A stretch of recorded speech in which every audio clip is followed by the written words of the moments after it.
Hey everybody, welcome to the channel. Happy New Year. I hope your new year is starting off as great as it can be, considering the news that we all woke up to about what happened down in New Orleans. We're going to listen to an eyewitness news account from a gentleman that has a story to tell. He lays it out, and I'm going to tell you up front what he's saying, amongst other things, is that the crowd protection, it was not there. It was like non-existent, and New Orleans knows how to do this. They know how to take care of this, and we got the Super Bowl coming up. Check this out. It's audio, so And It, to it was experience Jimmy. unbelievable. It was only could be referenced to a movie.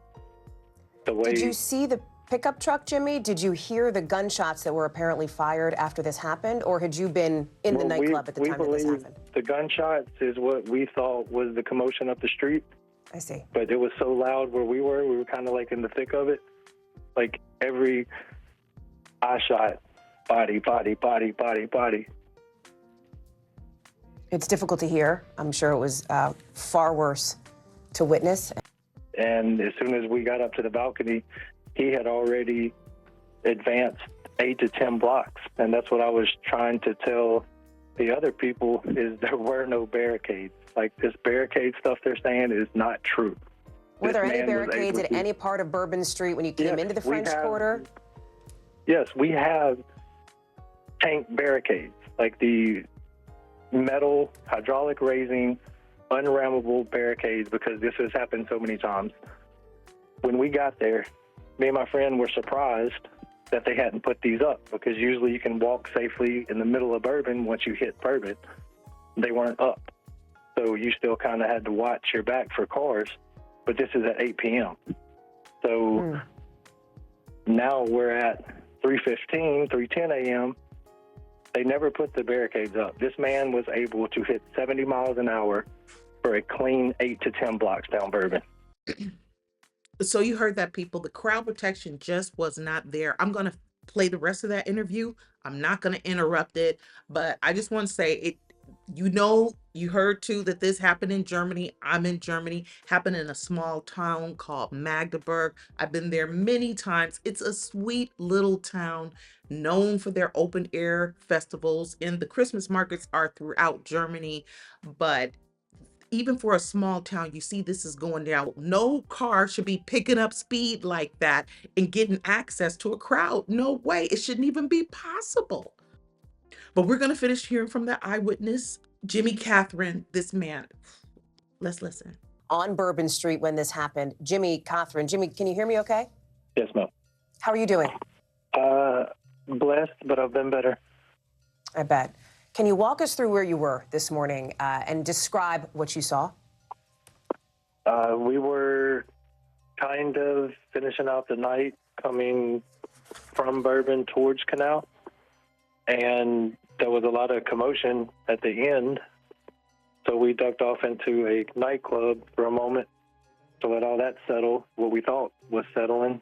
And then within a couple of minutes of walking in, a group of frantic females run inside, push past security, and hide under tables. And so when we seen that, we live here, and unfortunately, our first thoughts were somebody shooting or chasing them. So we knew the club we were at, we ran upstairs. We knew they had a balcony. Whenever we got to the balcony, it is not what we expected. It was the beginning of the mass casualties. Dead right in front of us was someone's mother, twisted, obviously deceased. We counted 8 just from a couple of seconds of standing there, 8 bodies. 2 looked to be at least alive. I wouldn't say survivable, but alive. And the other 4 were clearly, very clearly, graphically deceased. That is And a gut punch to hear. No one was around. Like, after they were mowed over, not knowing anything, like no one was helping these people. They wouldn't let us out. I have training personally, and they just immediately locked us in there And we could see some people did eventually go and start attending to the bodies. One man, deceased, had tire tracks across his back, and he was clearly crushed. The mother that was in front of us, she was just horribly disfigured. A little girl that we had seen dancing as we were walking up the street was as flat as a pillow. I mean, it just kept going. Like every eye shot, body. It's difficult to hear. I'm sure it was far worse to witness and to experience. It was unbelievable. It was only could be referenced to a movie. The way. Did you see the pickup truck, Jimmy? Did you hear the gunshots that were apparently fired after this happened, or had you been in the nightclub at the time that this happened? The gunshots is what we thought was the commotion up the street.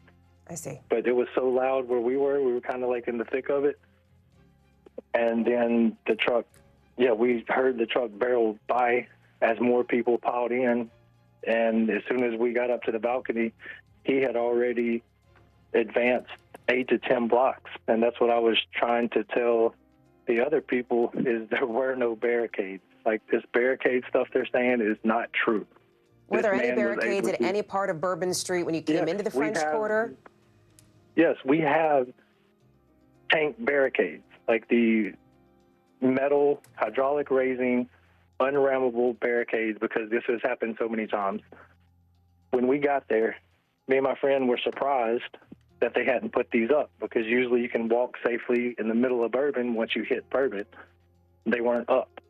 So you still kind of had to watch your back for cars, but this is at 8 p.m. So now we're at 3:15, 3:10 a.m. They never put the barricades up. This man was able to hit 70 miles an hour for a clean 8 to 10 blocks down Bourbon. And we had barricades. You say 8 to 10 blocks, absolutely. Jimmy, during the time when you were in the club. How long did it take him to go, let's say, those 8 blocks, would you say? How many seconds? A minute, 2 minutes tops. He was out of sight. Police were on foot when we got to the balcony with M16s hustling down the street. They didn't even have time to get in their vehicles yet and chase him. They were on foot chasing him. He was long gone. And the only thing that stopped him is when he wrecked out. And that was clean. Yeah. And y'all will figure out the coverage of where the carnage started and where he wrecked out, and that'll show you exactly how far he got, and that there were no barricades on Bourbon up. When you walked out of that club, Jimmy, go ahead, please. They had the flimsy triangle-style orange and white barricade. That's what they had. I think you're referencing maybe what we're looking at here on screen, some of those barricades, similar to those perhaps. Jimmy, this is a city. Nothing. Yeah, that it has been through agony. It has been through hell this morning. When you walked out of that club, did you go home? Where are you now? What did you see? And how were people doing around you that were witnessing this as well? Well, I mean, I'm at home now, but we were held prisoner with those sights and carnage and memory inside that club for over an hour and a half with no one telling us anything, which I understand you got to cordon off the crime scene. But even when they let us out, they never told us anything while we were in there.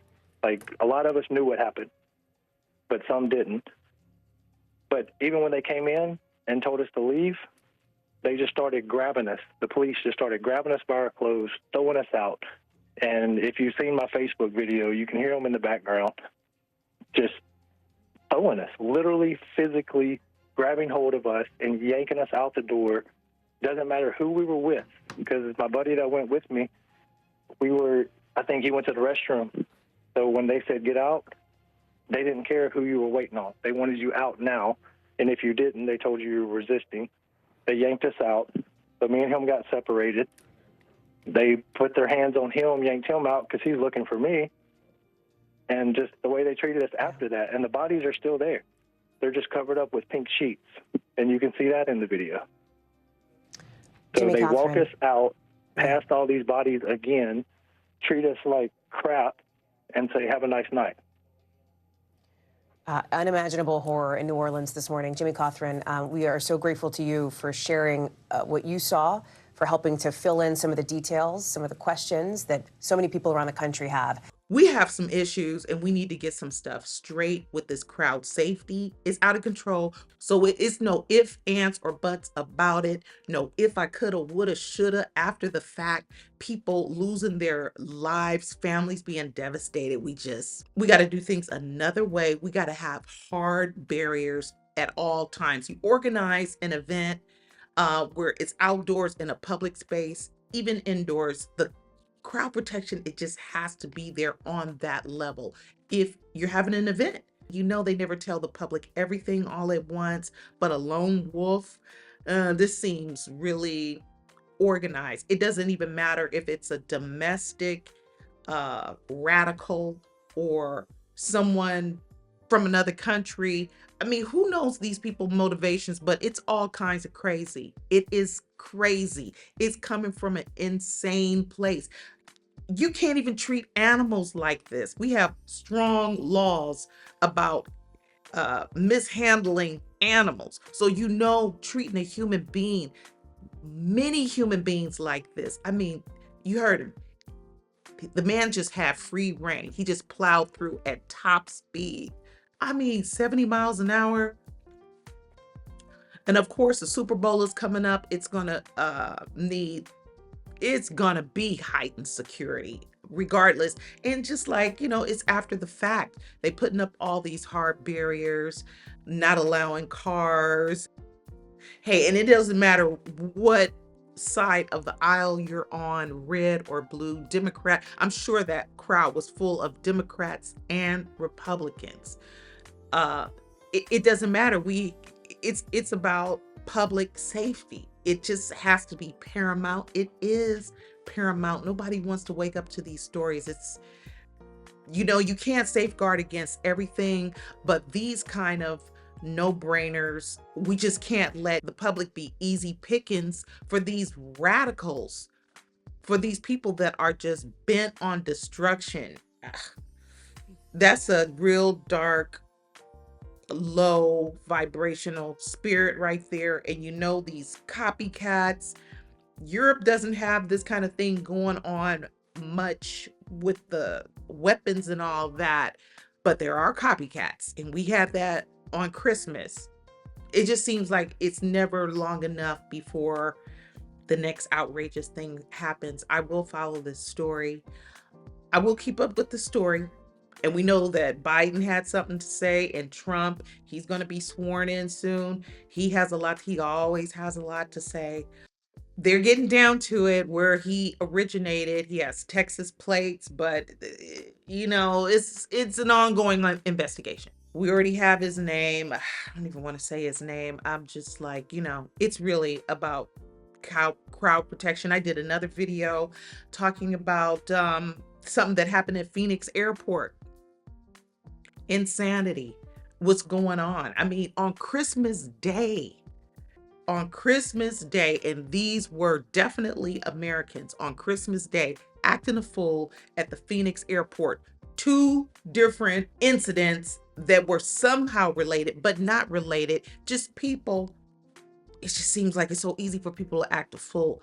But we have to watch ourselves, watch the exits, mind the exits. That was my gentle reminder in that video about the airport madness. I'll tag it somewhere. Please weigh in, leave your comments and your thoughts and your prayers for the families. Man, prayers for the families. Thoughts and prayers. Aren't we hearing that a little bit too much right now? Thoughts and prayers. What about just safety and stop the madness? Stop the madness and the copycats. How do you get inspired from this? What kind of mind do you have? Boy, we gonna get this together in 2025. Yes, we are. I wish y'all all the most success, a safe, happy, healthy new year. Let's do this, and I'll see you real soon. Until then, y'all keep living your life like it's golden.